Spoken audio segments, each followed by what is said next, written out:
I have the fast cap maker right here. I have some edge banding, regular edge banding. You want to put the double stick tape on the back of the edge banding.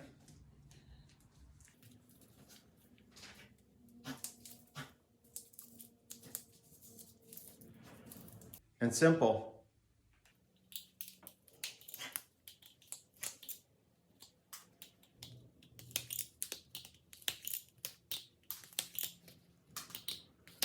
Peel the double stick tape off.